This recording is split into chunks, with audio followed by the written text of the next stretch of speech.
आज की वीडियो में हम लोग स्वर पढ़ेंगे। स्वर उन वर्णों को कहते हैं जिनके उच्चारण में हमारे मुख से निकलने वाली वायु के मार्ग में किसी तरह का अवरोध उत्पन्न नहीं होता है। हिंदी वर्णमाला में 11 स्वर होते हैं जो यहाँ लिखे गए हैं। अ, आ, छोटी ई, बड़ी ई, छोटा ऊ, बड़ा ऊ, ई, ए, ऐ, ओ और औ। यही 11 वर्ण होते हैं जो स्वर के अंतर्गत आते हैं। इसमें भी स्वर का वर्गीकरण होता है। स्वर को दो तरह से वर्गीकृत किए जाते हैं, एक उसकी रचना और एक उसके उच्चारण का समय। तो जो रचना के आधार पर स्वर का वर्गीकरण किया जाता है वह तीन तरह का होता है। एक होता है ह्रस्व स्वर, जिस जो अपने मूल रूप में होता है और उसके अंतर्गत आता है अ, छोटी ई, छोटा ऊ और री। यह जो चार वर्ण है यह ह्रस्व स्वर है। दूसरा है भेद इसका दीर्घ स्वर। जैसे इसी को यदि जब हम मिला देते हैं, जैसे अ है, अ में जब अ मिला देते हैं तो यह बन जाता है आ। उसी तरह छोटी ई को छोटी ई से मिला दे तो यह हो जाएगा बड़ी ई। छोटा ऊ को छोटा ऊ से मिला दे तो यह हो जाता है बड़ा। तो यह जो तीन होते हैं इनको दीर्घ स्वर कहते हैं।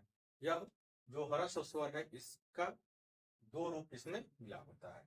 संयुक्त स्वर होता है जब दो वर्णों के मिलने से बनता है। जैसे अ है, अ में जैसे हम जानते हैं कि जब ई मिलाते हैं तो ए बनता है और ए का वृद्धि रूप अ होता है। उसी तरह अ है, अ में जब उ मिलाते हैं हम तो यह बनता है ओ और इसका वृद्धि रूप होता है अ। तो इस तरह अ, छोटी ई, छोटा ऊ, री ह्रस्व स्वर के अंतर्गत, आ, बड़ी, बड़ा ऊ दीर्घ स्वर के अंतर्गत, ए, ऐ, ओ और औ संयुक्त स्वर के अंतर्गत आता है। जो उच्चारण मात्रा के उच्चारण समय के आधार पर जो स्वर का वर्गीकरण किया जाता है वह तीन तरह का होता है। ह्रस्व स्वर, दीर्घ स्वर, प्लुत स्वर। ह्रस्व स्वर जिसके उच्चारण में सबसे कम समय लगता है, अ, छोटी ई, छोटा ऊ और री। इनके उच्चारण में सबसे कम समय लगता है और इनको हम ह्रस्व स्वर कहते हैं। ह्रस्व स्वर से दुगुना समय जिन वर्णों के उच्चारण में लगता है उसको हम दीर्घ स्वर कहते हैं। इसके अंतर्गत होता है आ, बड़ी ई, बड़ा ऊ, ए, ऐ, ओ और औ।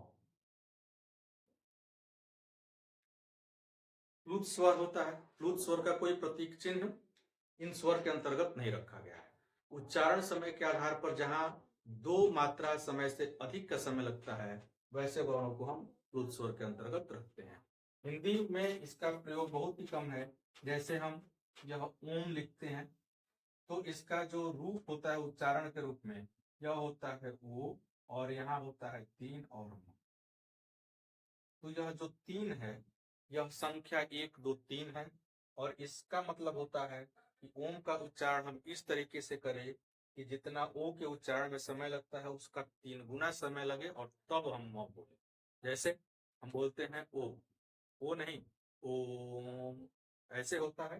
तो इस तरह के जो वर्ड होते हैं प्लुत स्वर में प्लुत स्वर के अंतर्गत आते हैं और इस हिंदी में इसका प्रयोग केवल यही है। इसके अलावा जैसे हिंदी भाषा में जो सुर ताल होता है, जो गीत संगीत आदि के अंतर्गत आते हैं, जो राग आदि बनाना होता है वहां इसका प्रयोग बहुत अधिक किया जाता है। प्लुत स्वर का प्रयोग वही होता है या किसी को पुकारना हो तब हो। जैसे मान लीजिए हम किसी को पुकारते हैं, मान लीजिए राम को दूर से पुकारना है तो पहले हम ऐसे राम बोल देंगे तो उसका उच्चारण धीमे हो जाएगा, कम हो जाएगा। लेकिन जब यही हम इसमें भरपूर समय लेकर तब इसको बोलेंगे तब यह उच्चारण बहुत दूर तक इसकी ध्वनि जाएगी और इसमें अधिक समय लगता है। तो यही है, यही प्लुत स्वर का प्रतीक। तो यह तीन या इस तरह की जो ध्वनि अब होती है वही प्लुत स्वर। अगर यह वीडियो आपको अच्छी लगी हो तो मेरे चैनल को सब्सक्राइब करें और इस वीडियो को अधिक से अधिक शेयर करें। धन्यवाद।